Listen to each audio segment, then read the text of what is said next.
This is For the Creators. Welcome back to For the Creators, where it's our job to demystify creativity. In these long-form conversations, we tease out tips and tricks from all kinds of creatives. We really hope you're enjoying the show so far. If you're joining us for the first time, I'm Ryan Now. I'm an artist, producer, and co-host of this podcast. Today we have the pleasure of sitting down with Wale Adeyemi, MBE. Wale is a fashion designer and a pioneer in the UK fashion industry.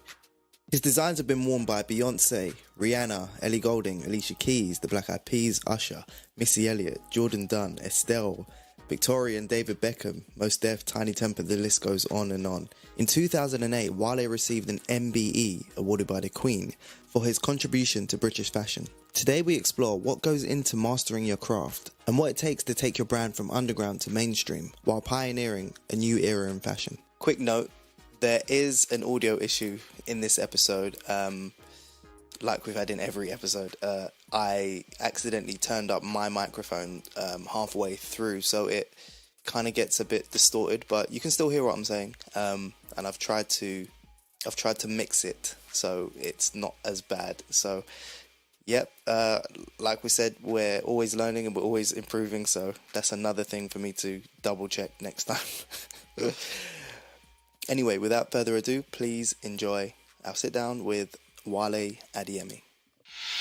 So, what did you have for breakfast this morning? For breakfast, actually, I went to Disham's. Have you been to Disham's before? Yeah, I saw it on your Instagram, actually. Amazing, man. Like, where, in King's Cross? No, in just Boundary Street, just off Brick Lane. That looks amazing, man. Disham's is the one. Like, the breakfast there is so amazing. Yeah, so nice. There's got like a roof that goes back, and it was nice. And yeah, I'm gonna have to hit that up for sure. And I just hit the chai tea because you get free tea. So is it? Yeah, I went back like 4 or 5 times. Nice. So, welcome to the show. Thank you. Welcome. Thanks for taking the time out. Cool. Just to set the scene a bit, it's actually sunny in London. It's amazing, man. Like, the sun's just so nice today. I love it. So we've chose to do this outside. So outdoor vibes, and it's nice and quiet right here as well, which is good. It is. Yeah. For the people that aren't familiar, I would have introduced you already, but for the people that aren't familiar, can you tell them like what you do? And I'm a fashion designer, and I design clothes. Yeah. That's it basically. In a nutshell. How did you like? What was the light bulb that struck in your head to get you into fashion designing? Kind of initially, I wasn't really looking at it as a career or anything like that. It was just kind of, I was always into like music and style. And I remember when I was at college and stuff and school, like all my friends were deciding what they were going to do, and it was like, I'm going to go and work in a bank, going to be a doctor, and obviously I'm from an African background, so it was like, that's what you're going to do. Right. And I was sort of going along with it, like, okay, yeah, cool, but I knew that wasn't really what I wanted to do. I didn't have any interest whatsoever. So for some reason, I can't remember how, but someone must have mentioned to me about being a designer, and I was like, designer? I can never do that kind of thing. It was like a joke, and then. Oh, really? Is that because of like what you were wearing, or just like? Because I was always into clothes. I was always into style and stuff like that. That was my thing. They used to just look. Everything comes. Styles becomes everything for you, kind of thing. Before everything. Yeah. So, like all my money went on clothes and sneakers and stuff like that. So, like, someone said about designing. No, someone said about looking into window dressing. I was like, okay, cool. So I looked at that, and I thought, okay, but it's not really enough. And then I sort of looked into designing. And I just thought it was kind of way out of my reach at the time. And then basically what happened was I started buying second-hand clothing and stuff and taking it apart. And to understand how it works? Just to understand the construction of it, yeah. Wow. And that's how I kind of got into it. And I remember I was at college, and I got like I did like a work placement in tailors. And my lecturer came to where I was working, and it was like in this old school tailors, just sewing and stuff like that all day long. Thank you. And basically, so I did a work placement there. I remember coming and speaking to the bosses there and saying, "Oh, how's he done?" He said, "Yeah, he's done really, really well." She says, "Oh, do you think you should continue this? Because he's not going to get his grades anyway."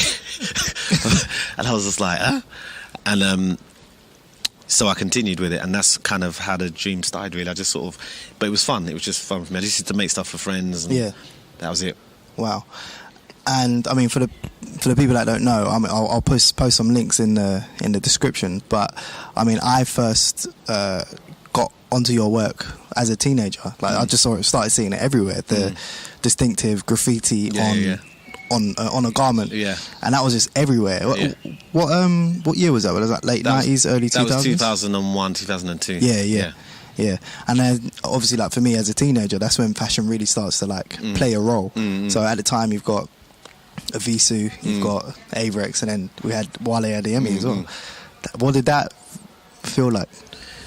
I mean, it was great because like I think at the time streetwear was a little bit niche then as well, so it was mostly the American brands that were sort of dominating everything, kind of thing. So, and I remember having so many conversations with people saying, "Oh, you know, British streetwear is never going to do anything. You know, it's not really." But I wasn't really doing it for it to be big or anything like that. I was just doing what I loved. I was in love with it. It was an affair I started, so I just enjoyed just designing and just creating stuff. And then, you know, it just kind of, interestingly enough, when I first did that idea, I kind of, no one was really interested in it. They were like, not really sure about that kind of thing. But there was one friend of mine who said, "Oh, that's going to be a hit. It's going to be a hit." And I was like, "It's next season." He said, "No, it's next season." We actually showed it. We didn't really sell that much. We sold like a few hats. But then were the hats the first thing? The hats were the first. No, the hats were the last thing actually. Oh, really? Because that's when I think of it. That's the first thing I think of. Funny enough, actually, the hats were the last thing because I remember we did the clothing. And then for the hats, we had some fabric. There was a bit of fabric left over, and I was like, and I remember leaving the studio saying, "Shall I take the hat or not?" I was talking to my sister, and she's like, you know, because the shape wasn't quite right. I said, "Oh, let's just take it," and we ended up selling the hats. That's amazing because, the first thing I think of is David Beckham wearing the hat. Yeah. How crazy is that? So the hats were quite popular for us. Yeah. Was Craig David wearing them back then as well? Craig David was wearing them. Usher. Yeah, we had loads of people wearing the stuff. So and was that your, I suppose, first big hit? It was the first big. They were the first big hitters on the sort of mass market. But underground, there was lots of people wearing it before those guys because it was. I think it was, you know, streetwear. It was, you know, but it wasn't a scene like it is now. So it's very, very small. So and then obviously I was selling like my initial market where I started selling was Japan. I used to just sell everything. Yeah, everything was. I had a stall on Camden Market, right? And that's where I met Rage. Because basically he used to come and buy a jungle from a stall opposite me. A guy called I think it was Harris. Was it Harris? I can't remember his name now. But he used to have a jungle stall. So they used to come to the stall, and then opposite was me. So they'd come and get their clothes and stuff like that. Nice. So it's always been fashion and music. Always been fashion and music from the get go. That's amazing because it is still today, isn't it? Yeah. So that's what I've always been inspired by. So that's kind of initially how I started that whole thing. So the Japanese used to come, and there's no emailing, and they used to write me letters, and come and say, "Oh, we're coming to London," and then it's just come and take everything, and then wow, really? Go. Yeah, it was amazing. That's incredible. So it would have been a bit of a cult brand in Japan, being that, you know, there's no internet or anything. No real internet back then. There was none. I mean, they used to just write me letters. I used to get like the airway letters with the red and white edging around. You know what I mean? They used to come and stuff. And I remember I used to go out to dinner with them. I couldn't understand Japanese, they couldn't understand me, but it was really weird actually. Not weird, beautiful actually, really nice. Yeah, that's insane. It was just weird because like we couldn't communicate, but we did communicate, if you understand what I mean. Communicating via just the love of fashion. Yeah. And whereabouts in your career were you then? Was that like one of the first things you did, or? That was one of the market stalls. Was one of the first things. I mean, initially, when I first started, before I even got to the market, like when I started realizing I wanted to design and I wanted to sort of sell the products, because really it was just friends initially, but I didn't think of fashion stores at all. I didn't sell in any fashion stores. It was all record stores because that was my direct link was music. Why is that? Because that's what I've been into music and stuff, and my friends were like musicians and producers. That was the world. I didn't really know the fashion world. It was all about the music world. Right. So for me, instead of going to, and that's the only people I could really relate to at that time. So instead of me going to like fashion stores, I just went to record stores because I knew the people in there, and I'd say, you know, that was just the natural thing to do, kind of thing. So I was selling in record stores first. That's amazing. How is that you've kept that thread up till today? How have you seen that change? I think that what's changed now is that the market that I was dealing with wasn't popular culture.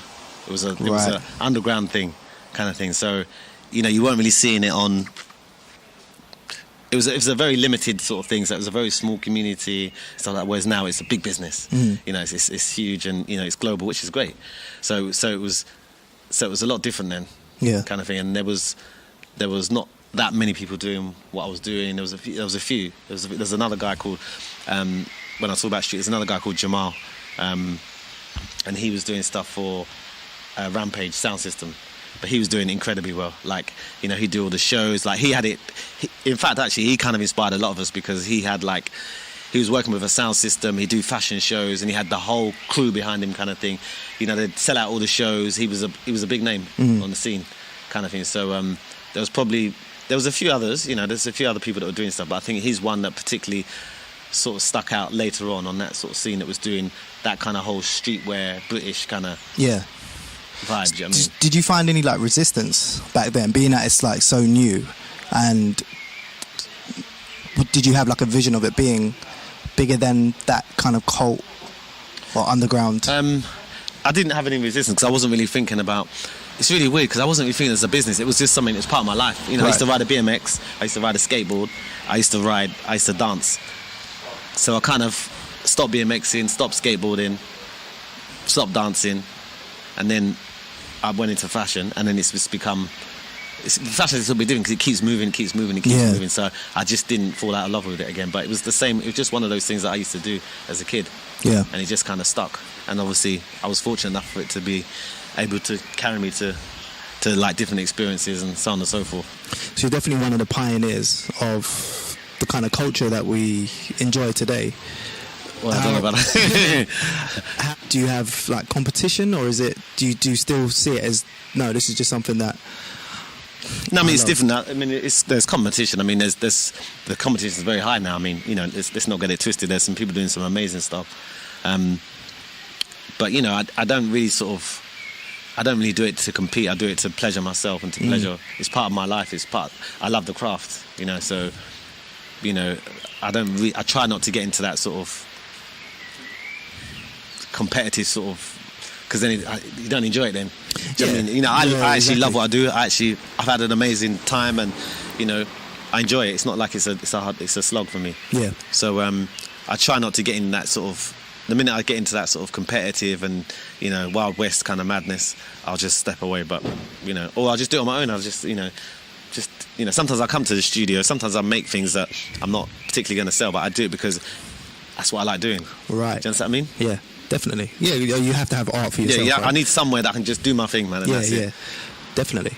And how are you constantly like because fashion is about reinvention, right? Are you constantly reinventing yourself, your approach to? Yeah, I think you always have to kind of, you know, have to reinvent yourself, and you have to sort of look at what things are happening, because I think otherwise you'll be one of those people that was kind of just left old school that don't want to move on, and you just, you know. So, but I think the difficult thing for me is speed, because obviously I'm used to sort of creating stuff, having time to develop it, go through the motions of it. Yeah. And whereas now it's a different time like that. But now it's just like bang, bang, bang, bang, bang. Of course. It's out, you got to get it out kind of thing. Yeah. Whereas before it was like, you know, you do 2 seasons kind of thing, or, you know. But I think in a sense there's one side of the business where I have to go through the motions of timelines, and there's another side of it where I just do things what I want to do. So I try to keep a balance. Definitely. How have you seen there's like sneaker culture and this kind of limited run culture? How has that affected what you do as a designer? Is that something you necessarily agree with? Yeah, I mean, you know, listen, sneaker culture for me when I was a kid was everything. You know, like, but I was like, you know, I was looking at album covers like Public Enemy and stuff like that, and seeing like they're wearing Avias sneakers, and then sort of going to the shops and saying, can you get me a pair of Avias, waiting 3 months for them and getting them and stuff like that. So that was really exciting for me. Right. Same thing with Jordans. You know, this is a day where people weren't really traveling. You know, if you went to America, you had money, your family had money. It weren't like now you can just get on a plane and go, or even just buy them online. So it was like when someone was going, everyone was like, okay, here's my money, go and get me these, kind of thing. Yeah, and I think it was different times then, because if someone saw you like on the street with a pair of Jordans, like when I first wore my first pair of Jordans, and I remember like, and I wore shorts because I had skinny legs, and I was just like, everyone's got to see these because these are just crazy. And everyone was stopping me on the street. Oh my gosh, where do you get those Jordans from? Because it was different. They knew that you'd either gone somewhere to get them or someone had been to get them for you. So they had that different kind of mindset. Do you understand what I mean? Right. So the culture was very, very different then. So it's definitely a statement. Oh yeah, 100%. It wasn't like the press of a button that just get them. It was just like, it was like it's like, you know, it's like there were certain tribes, wasn't there? You know, whether it's punk, whether it's rock and roll, whether it's, you know, rude boys, teddies, rastas, you know, there's always different tribes. And I think on that scene of the sort of whole streetwear hip hop thing, it was how far would you go to get your wares right, your look kind of thing. So it was quite a big thing. Yeah, and it's just funny how it still is a big thing. And still is a big thing, but I think now it's still a big thing, but I think now it's slightly different because it's not really about your connects and it's about who gets there first or if you've got the money or whatever it is. Do you understand what I mean? Yeah. Because necessarily it was expensive, but it wasn't ridiculously expensive. So it was just about you planning your time and you working on how to get that particular product. Yeah. Do you understand what I mean? Yeah, absolutely. Do you think that's a bit annoying in terms of like you as a creator? Not really, because I'm all about change. I think, you know, that was good at the time, and you know, it's time things move on. You know, you have to move all the time because otherwise you just be saying, in the old days this happened. Yeah, exactly. And you know, and I don't think that's good either. I think it's good that it's a new generation and it's a new way. It's a new wave, yeah, completely. Got it. So bring us up to speed from, we spoke about the graffiti on the hats. Where did that take you, and where did that take your? I mean, at that point, did it become a business, or was it a business? Yeah, I mean, it was a business. Yeah, I mean, it became a business. I mean, like, you know, I kind of sort of like, yeah, it did become a business, basically, yeah. I mean, that's not what started the business. I was still doing wholesale at the time, before that, prior to that. But I think that's what put me onto the sort of, you know, the sort of mass, global sort of stage, so to speak. Yeah. Kind of that's what sort of changed the game.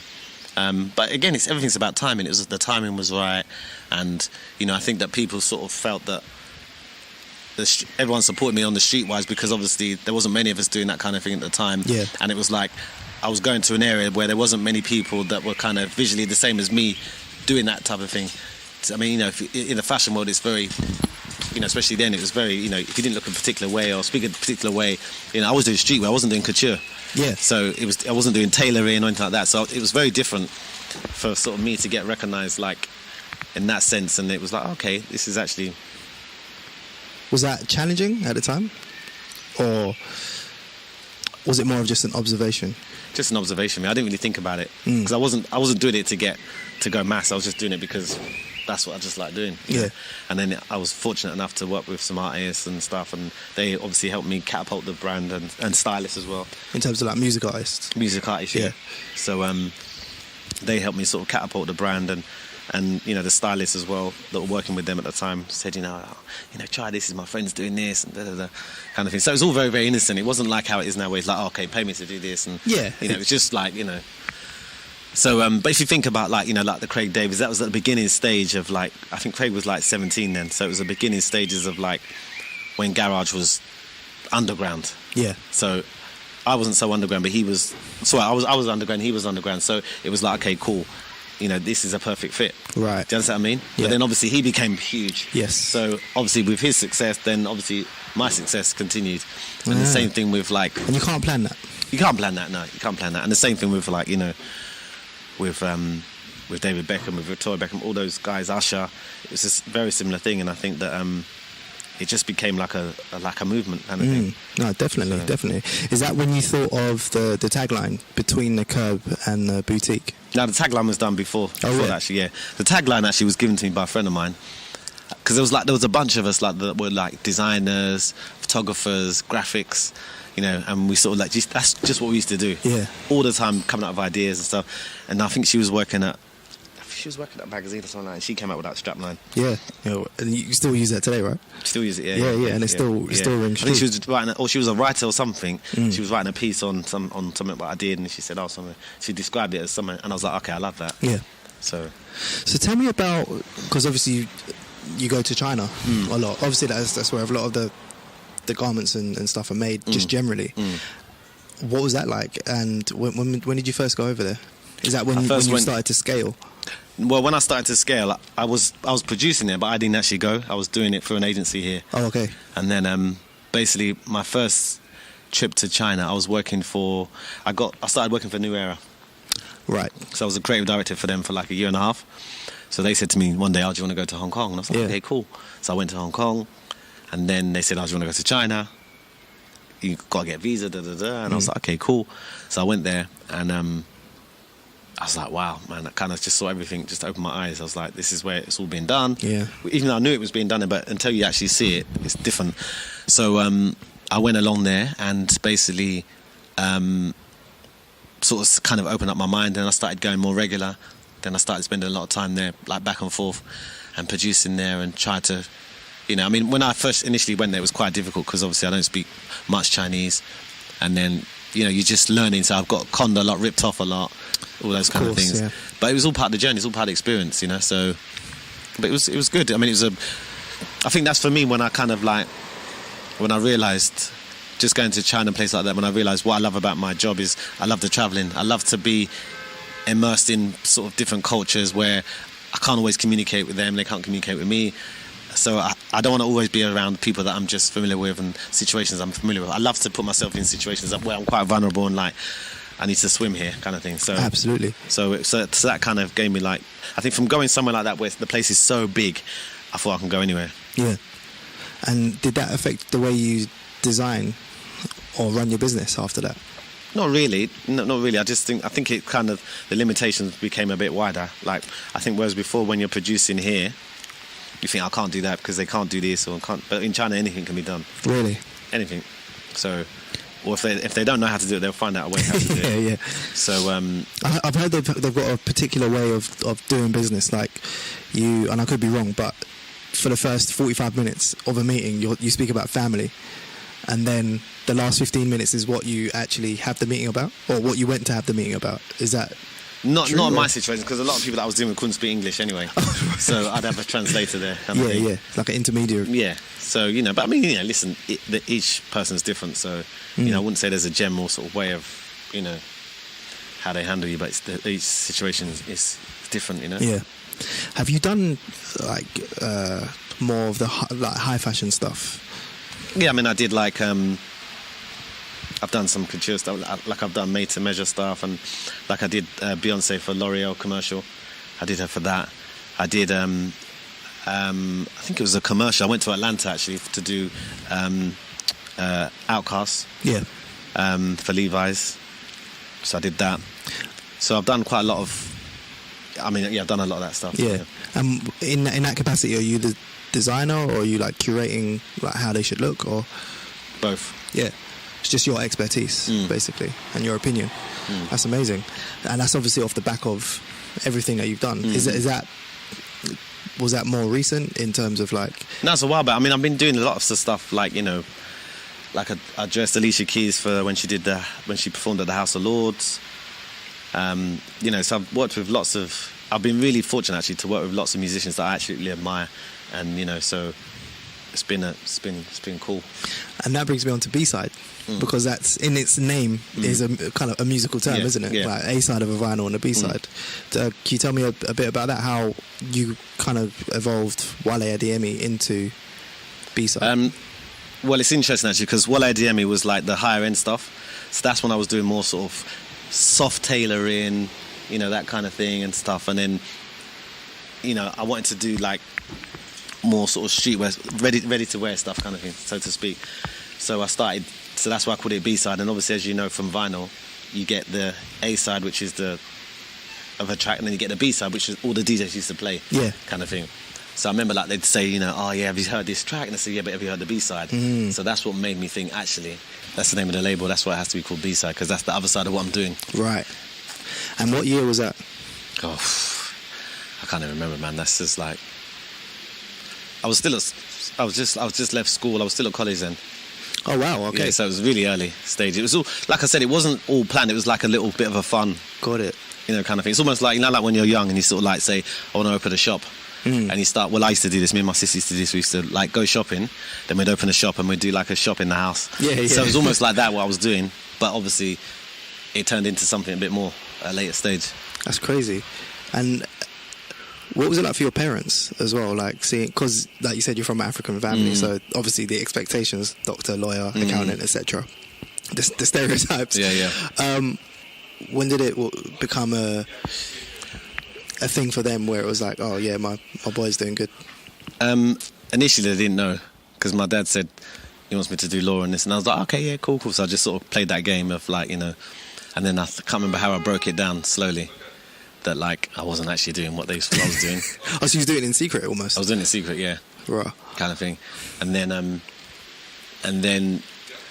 I think I told them, and my dad was like, there's no way. And then they were consulting all the family, and a few of my aunts were saying, oh, it's fine, let him try. My dad was like, you know, we've come to this country, you know, my son's going to be a tailor, what's going on? It's not what I planned, kind of thing.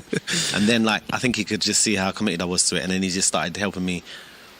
I remember the first time he took me to Shepherd's Market, Church Street Market, which is in Edgware Road. That's where I used to buy my fabrics from. Right. From a fabric store called a guy called Jack and Jill. Jack and Jill, yeah. Yeah, so they're called, yeah. And like my mum introduced me to them, or my dad introduced me to them.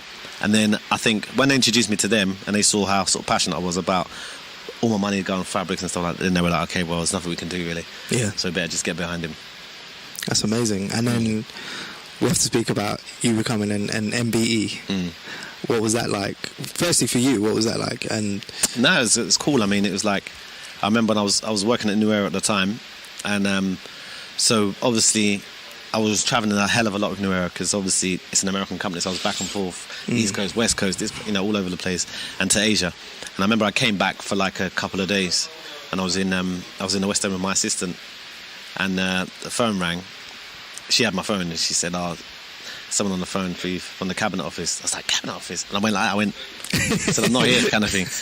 I said, and I said, "Take a message." So she went, "Can I take a message?" They said, "No, they want to speak to you." And I was thinking, so I came on the phone a bit abrupt, "Hello," kind of thing.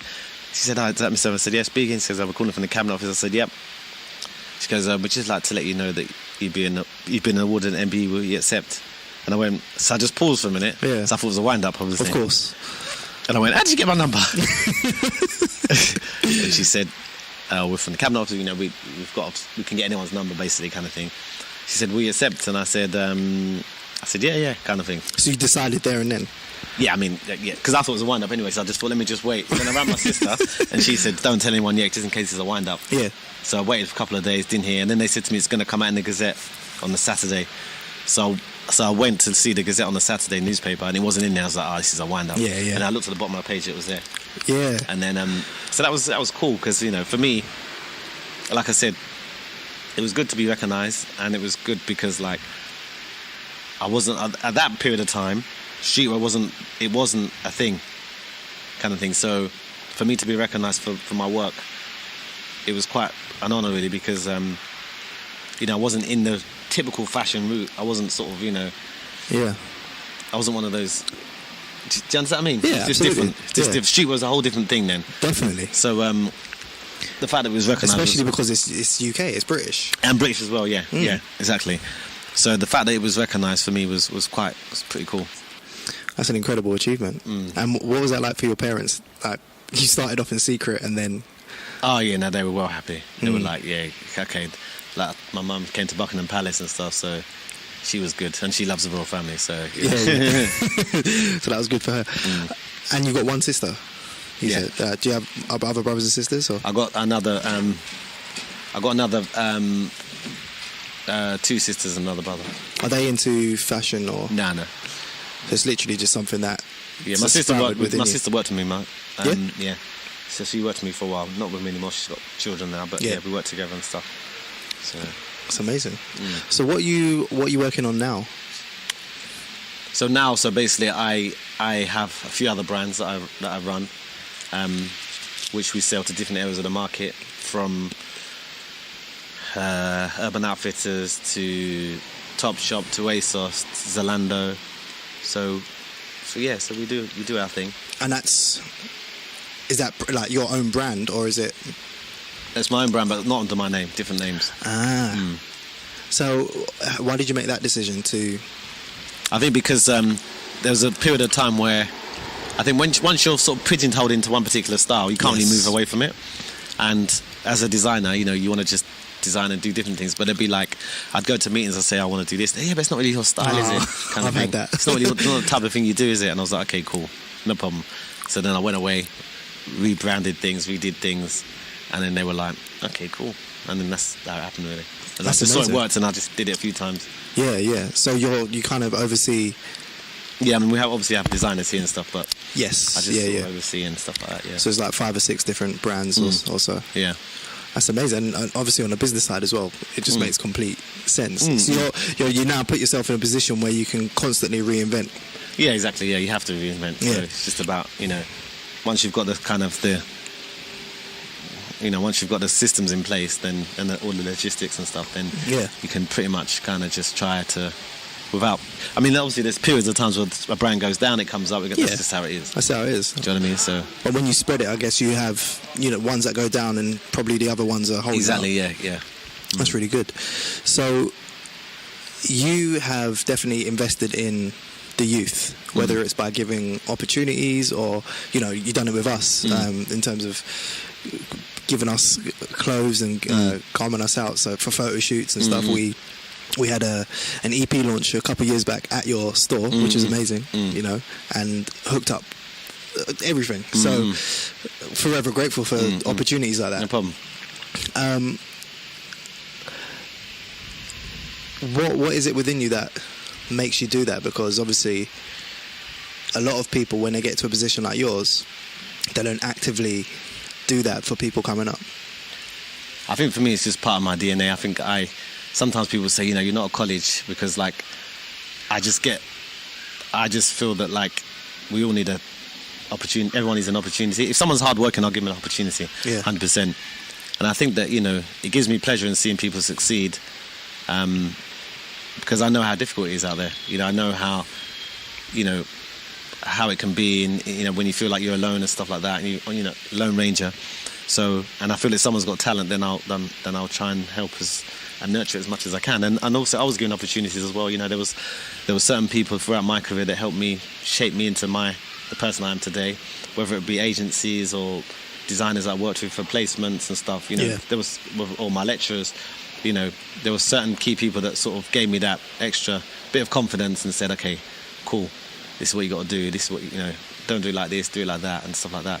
So for me, I think it's important to sort of always pass the baton on and stuff to people that want to do it, not people that you're forcing to do it, because there's a difference. There's people that just they think they want to do it, but they actually don't.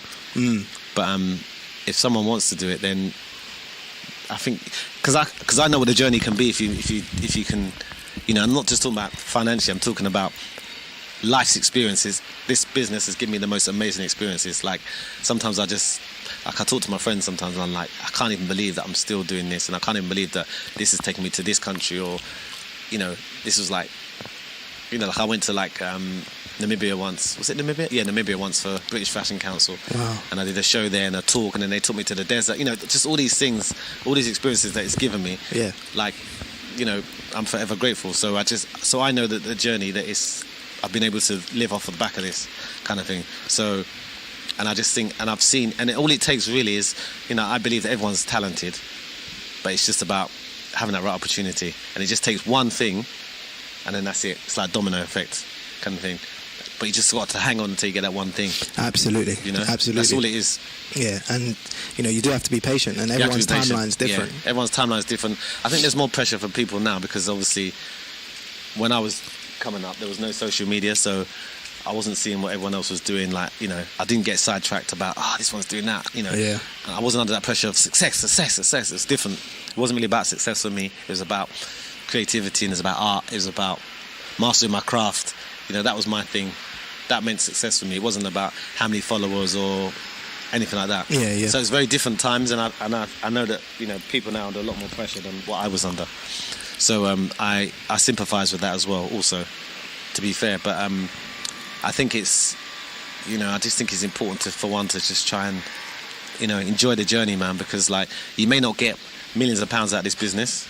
Not everyone does, to be fair, but you can get the experiences, and you just have to make sure that when you're in it every day, you have to say, you know what? Sometimes I'll go to I'm trying to go to Ethiopia in a couple of weeks because I just want to go. Oh, nice. And so I'm just sort of trying to work it around work so I can do a photo shoot there. But I'm fortunate enough to be able to sort of give myself a reason to go. Do you understand what I mean? So it's freedom. It's freedom. Yeah. It's that freedom of places. And ultimately, that's what you want. Yeah. So for me, it's all those things for me are really, really important. it's like I just love that feeling of being free. You know, whether I'm going to, I mean, yeah, I just love traveling, basically. That's amazing. That's amazing. Look where the I was going to say job, but it's not. Look where your craft has taken you and your commitment to the craft. And I think that's so important for people to hear as well, because it is easy. It's super easy to get caught up in the kind of comparison and, you know, that person's got more followers or that person's doing more sales and stuff. And that can diminish your actual craft. Do you know what I mean? It can. I mean, you know, that's why, you know, it's like, you know, in a sense, you know, I know how difficult it is to maintain a business. That's like when I look at guys like Trapstar and stuff. They've been on it for a long time, and they've been ahead of the game for a long time. You know, if you think about sort of British streetwear brand, they're probably leading the way. But I know how hard they've worked to get to where they are today, and they're still maintaining it. Do you understand what I mean? So that's not easy. You can't. And that's what I was going to say. It's not easy. Decades later, you're still here. It's not easy. Still maintaining it. So. What is there like a, I was going to say like secret, but is there like a key for you to kind of stay maintaining? And I think it's just like, it's just part of my DNA really. I think like, I'm so sort of emotionally involved in the business and the craft and everything about what fashion does for me that it's very hard for me to just stop. Yeah. Because like for someone said to me tomorrow, you know, if they said to me tomorrow, that's it, no more clothing, finished, we're not interested, I'd be like, okay, cool. I'd stop if I had to stop, if it didn't make, you know, any sense to me, but I'd still make things just for myself, because that's just what I want to do. And that's how you know. That's how you know. Well, yeah, if you do it without any other opportunity, exactly, you know, you're doing it for the love of it and for the craft. That's right, yeah. So yeah, that would be in your DNA then. That's amazing. That's amazing. Can you tell me a story of how, because obviously when you create, you start with a blank canvas. What kind of mindset are you in when you go to create something? I mean, I normally create in the evening. I can't create during the daytime because there's too many distractions. Ah, okay. So you do more admin, business stuff in the daytime? Just admin and just meetings and, you know, just general. I don't know what I'm doing actually, but I'm just doing stuff. Yeah. But mine always comes in the evening when everyone's gone home. Music comes on. That's it. That's when I start. Interesting. Always been like that. Yeah. I'm the same. I think. I think like you kind of inhale everything all day, like life in general, and then in the evenings more of like an exhale, like you get into your zone. Yeah, no, exactly. Yeah. And I think also as well, I think it's like sometimes when I go to bed, like my mind slows down. Like I can't go straight to sleep. I have to like wind down, I have to think, and then I'll sleep. But I can't just go in bed, boom. No. Do you know what I mean? No. So it's that same whole sort of process. You just have to. Do you find you get better ideas when you're a bit more tired? I guess like less distractions and. Yeah, I can't. Like sometimes it's really weird because like sometimes I'll sit on my phone and I'll be going through ideas and seeing things, researching, but you feel like you're not actually working, and you think, actually I shouldn't be doing this, I should be doing other stuff. But actually you should be doing that. Yes. Do you understand what I mean? Yeah. Like sometimes if I work from home or if when I travel, and like I can get so much work done because I'm in the hotel room on the bed just like, I can do that for like hours on end. And then it's just like done, all the work's done. Because it's an ideas game, isn't it? It's an ideas game. So it's like, it's that whole process of creating stuff and seeing it come to fruition, and then, you know, it's nice, man. That's amazing. What, are there any like books or YouTube channels or anything that's like a must watch or must listen to, like for your craft? Or something that you've like shared to people the most? I mean, I look on like blogs and stuff a lot, like Tumblr and stuff, and I look on Instagram a lot actually, to be fair. There's so many creative things on Instagram. So many creative things. That's what we're finding with this podcast. Yeah. It's like there's so many creative things. It's like it just goes on and on and on. And it's like, you know, so I just love that kind of stuff really. And like yeah, I mean I do read books. I go to like galleries and stuff like that, just to get ideas and just to switch off sometimes. But then I've got a lot of friends that are designers that are, whether they've been doing graphics or product design, so I hang out with those guys a lot just to absorb things. You know what I mean? So it's more of the people around you are constantly inspiring. Even like definitely, yeah. You're not constantly looking for it. It's just there. No. Yeah. It's just That's really cool. I mean, I do like to see new things, new ideas and new, understand people's thinking. Way of thinking is quite important as well. Yeah. Why they've done something, why they feel passionate about it. Yeah. So there's all those things that sort of come to play. Yeah. Because you didn't go to, or did you go to like school or like college? I went to college, yeah. Yeah. So I went to Thurrock Technical College first, where I did the first year I did graphics, fine art, product design, and 3D design and fashion. And then that's sort of like for the first year. And then in the last 6 months, you specialise in the one you want to do. Got it. And you specialised in? Then I went for fashion, yeah. Yeah. Which I knew I was going to do anyway, but I had to do that course. So I didn't have the grades to get into the college. I didn't have any grades. Wow. Okay. So, but even that in a sense, my lecturers were like, to be fair, all through my college career, my lecturers have been amazing. Like, give me so much support. Like, I remember when I went to Kent College and I was just like, well, I was living in West London, and she said, well, you don't have to come in every day. She said you can come in like 2 days a week. Oh, wow.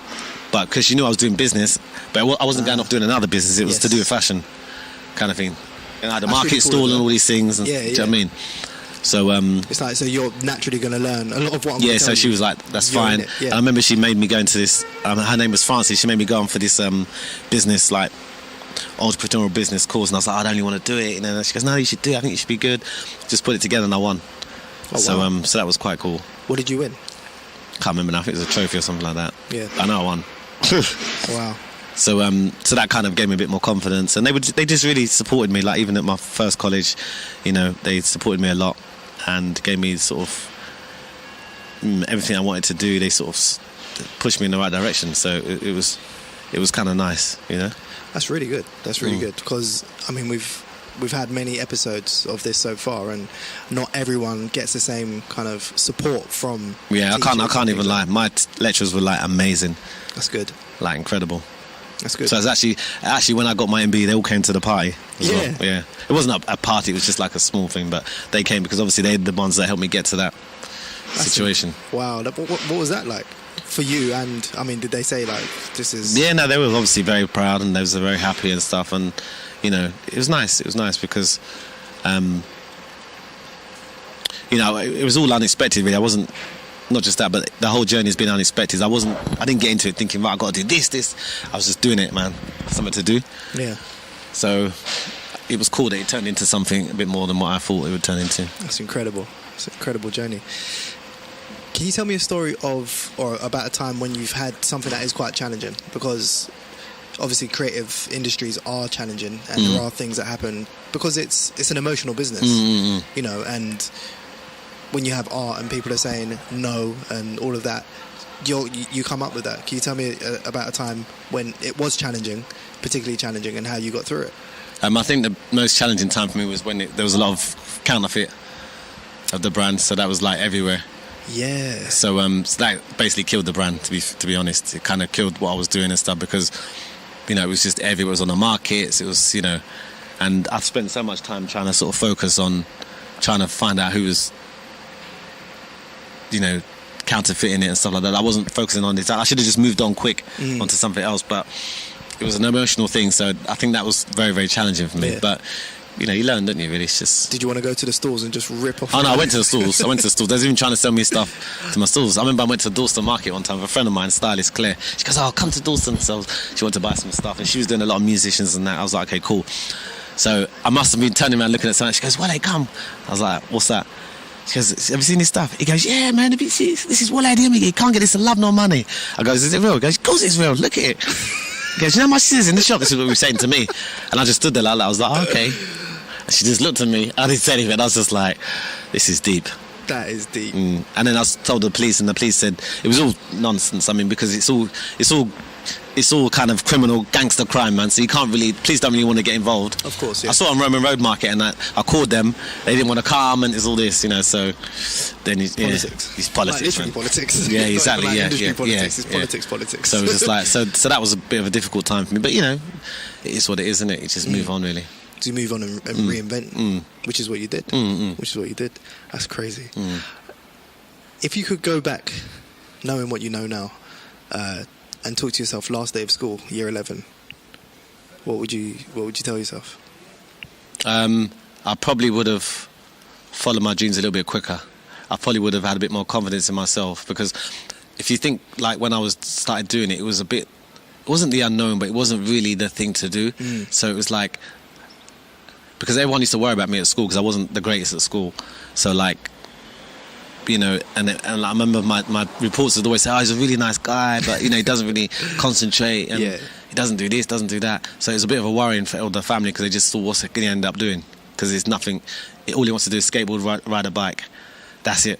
So, you know, he's not in anything, he finds everything funny and stuff like that. So it was quite, so I used to sort of worry, I used to hear the conversations that they'd have, and I used to get worried myself, actually thinking, shit, what am I going to end up doing? Sure. Kind of thing.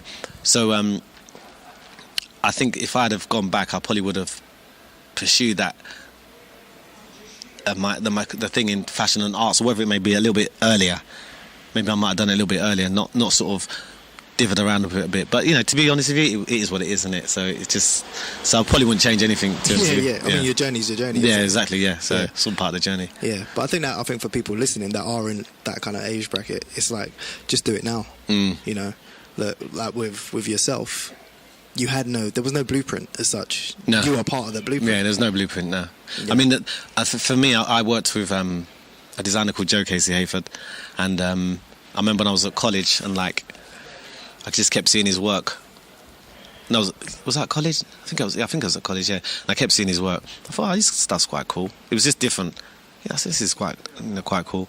And then I looked, I think I must have seen a picture of him, and I saw that he was, or I read something about it, and I saw that he was African. I was like, he's African, Jesus. And I was like, man, I can definitely do it. And that's what gave me the kickstart. Ah, okay. When I saw him, I was just like, okay, well, that's definitely possible then. Because before it was just like, I didn't see any other black or African designers, and I just thought, and my parents were saying, you know, you're not going to do that, it's not really what, you know. But when I saw that he'd done it and he was doing it, I was just like, okay, fine. So then basically I did work experience with him and his wife Maria, and just saw how they operated their business and how sort of professional they were, and it just made me think, right, this is it then, this is what I'm going to do. That was the nail in the coffin, really, for me. Yeah. Because it just made me actually realise that this dream can actually turn into reality. And, you know, they're doing it. I can see people that, you know, from my background, that are doing it and being successful. So that was a kind of a big turning point for me. And it makes sense why you then, obviously it's in your DNA anyway, but then to give other people that opportunity, because had you not even seen who that was, you might not have. Yeah, I might not have. No, I might have just felt wasting my time here. This is a joke thing, you know. So and that's why it's so important for everyone to get their art out there and get their faces out there, because you don't know who you're inspiring just by you being out there. Do you know what I mean? Everyone's talented. Listen, I'm not the most talented guy. I'll be honest with you. I'm not the most talented guy, and I never have been. But, like, I'm hardworking and stuff like that. And, you know, a lot of it's about luck, timing. So even if you've got people saying, that's rubbish, it's not going to work, you just have to be persistent. You just have to be, it's very difficult, but you just have to set your mind that, like, you know, you're going on a journey. So you might not get there as soon as you want to get there, but, you know, it's like, I always describe it like, you know, everyone wants to meet in, I don't know, Oxford Circus. Some people might take the Central line, some people might take the Bakerloo lines, you know, but we're all going to go to the same destination. So, you know, and some may take longer than others, but I think it's important to kind of understand that you're actually going on a journey, not just, and the journey doesn't have to take, you don't have to get the direct train all the time. Sometimes it's going to take a little bit longer, and someone might set up after you and get there quicker than you, but it doesn't matter. But you have to enjoy the process, and you have to go for the emotions of that journey. That's incredible. That's a really good way of seeing it. Really good way. Is there a bit of advice that you live by, something that's always in your head that kind of gets you through, like, hard times, but also is like a bit of a mantra to, like, keep going?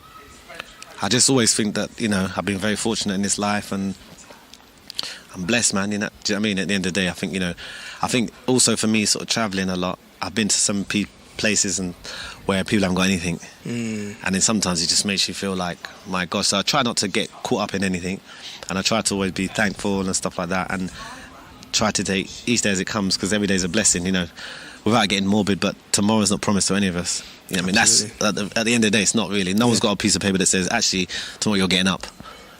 You know, so you just don't know. So I just try to sort of live by that, really, and just, you know, treat everyone with respect, man. And, you know, because whether you're super successful, wealthy, popular, whatever. I don't really care.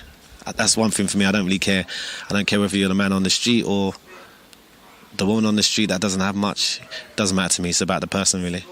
And that's what I connect with. I don't really connect with just, oh yeah, he's cool now or this and that. Can't take any of that. I just like regular people. That's an amazing mindset to have, especially like with all of the successes and stuff that you've had. I think it's important for people to hear that, you know. I mean, I've been around people that have been very successful, and I've been around people that have not, you know, that aren't been successful, and, you know, I try to treat them all the same, you know, and, you know, there's people that I've been around that are hugely successful, that are the most amazing people that you wouldn't even know, you know what I mean, what they've done, what they've achieved, but they're just humble, cool people. But there's people that haven't done anything that can be a pain in the ass. Do you understand what I mean? So, Yeah. so you know, so it's just, you know, we're all different, and it's just like, you know, but I don't really judge people because I know we all come from different. We've all got different mindsets, and sometimes people react in certain ways because of what they've been through themselves. So I don't judge anything like that. But I do believe that everyone's, you know, especially in the arts format, the thing is with art, there's no wrong or right. If you say something is cool and you think it's cool, it's cool. Or if you think it's an amazing piece of art, you know, it could be this brick. That could mean a lot to you. But someone else, it might not mean anything. Yeah. So that's the nice thing about art. It's very personal, isn't it? Yeah. So that's the way I look at things. It's really, really good. Really good. So a couple more questions. Okay. Well, firstly, where can people find you and online? Oh, okay, right. Not like in real life. Yeah. Well, online, I've got a website, www.bsidebywale.com. On Instagram, at Where's Wale. I like that, by the way. Yeah, Where's Wale? And yeah, that's where you can find me, really. Yeah, that's the best place. And so now you've been through the For the Creators kind of conversation. Who would you be interested in hearing answer the same questions? It's an interesting one. Well, someone in design, you mean, or someone No, like... anyone in like any creators, or just someone you'd be interested in hearing. Oh, that's a difficult question. There's so many, really, for me. Like, do you know what it is for me? I just like to hear people's stories, like journeys of how you got to this position and what your struggle was, if there was a struggle, and, you know, how you kind of maneuvered the systems and all those kind of things. I think those things are always really important for me, like really interesting, for me, just to find out how someone got from there to there, kind of thing. Because I think, like, sometimes you take these things for granted, like you just wake up in the morning and you do things, but even for some people to like have an initial conversation is a difficult thing. Do you understand what I mean? Yep. So, you know, we can't all sort of we're not all confident and so on and so forth. I'm not the most confident, to be honest with you, but like, so I'm always really interested in like just understanding people's journeys. I can't really think of a particular person how I'd like to know today, to be honest with you, but I'm just always interested in people's life stories. For me, I love life stories. Yeah. Like, I just love life stories. Yeah. No, it's real. Learned so much even from you. Like, we've known each other for a while, but and this has happened every single time. It's not until you ask these questions that you really find out more. Do you know what I mean? Because I think like it's different, because like I think everyone, like, online there's a certain amount that you let go, that you talk about, that you show. There's a certain lifestyle, and then there's the real, you know. But people don't often ask the other questions because they're not really interested, kind of thing. Yeah. Because there's not much time to take all those things in. It's just like, I just want to see what they're doing quick. Society, instant. So it's not really, you know, if you think about people who don't really sit down that often and chat. Yeah, you're right. Like how it used to be, kind of thing. Like sometimes you'll meet someone, but you've already spoken on WhatsApp, Instagram, so you don't know what to talk about, kind of thing. Do you know what I mean? Yeah. So it's like, it's different times now. So, you know, it's different times, isn't it? Different times, yeah. Well, hopefully this podcast can help change that a tiny bit. Yeah, no, or definitely, shift yeah. that a bit. Definitely, yeah, definitely. Definitely. Well, thank you so much. Cool, thanks, man. Thank you for coming down. Well, thank you for letting me come down. Thanks for coming down. Definitely, man. Cool. People will follow you on Instagram and hopefully buy some garments. No pressure. No pressure. But yeah, no, really. Yeah, nice one, yeah. Respect. Nice one. Cool.